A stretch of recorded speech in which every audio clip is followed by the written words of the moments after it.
सोलापूरचे नामवंत समाजसेवक अशोक कोळेकर यांच्या शेळगीतील वर्धमान नगर येथील नूतन गृहप्रवेशानिमित्त सोमवारी दुपारी मोठ्या थाटामाटात व धार्मिक वातावरणात सत्यनारायण महापूजा संपन्न झाली।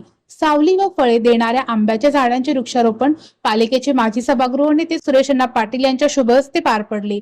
या प्रसंगी समाजसेवक अशोक कोळेकर यांच्या परिवारासह शिवा डोकळे, विशाल धरणे, सुनील करवा, जग्गू गरड, मल्लिकार्जुन स्वामी, काशीनाथ चनशेट्टी, दिलीप हक्के, चंद्रशेखर माने, दिगंबर डोणे आदी मान्यवर उपस्थित होते। शासन व प्रशासनाच्या आवाहनाप्रमाणे वृक्षारोपणासारखा समाजहिताचा उपक्रम राबवून समाजासमोर एक नवा आदर्श निर्माण केला आहे, अशी भावनात्मक प्रतिक्रिया समाजसेवक अशोक कोळेकर यांनी व्यक्त केली। घरासमोर वृक्षारोपण करावं आणि आपल्या घरासमोर एक झाड जरी लावलं तरी लोकांना एक नवीन आदर्श मिळेल आणि सोलापूरचे महापौर आणि स्थानिक कमिटी चेअरमन हे जे आयोजित केलेत आणि तसेच कोटे साहेबांनी जे वृक्षारोपणचं जे मोठा संकल्प घेतलेला हातात सोलापूर शहरामध्ये सर्वाला वृक्षारोपण करा म्हणून त्यांनी जे आव्हान केलं डॉक्टरांनी कोटे साहेबांनी ते तसेच आम्ही त्या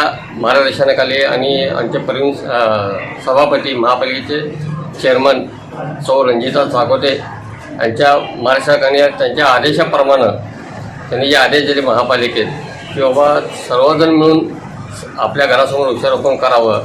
या उपक्रमाचे सर्वांनी कौतुक केले आहे।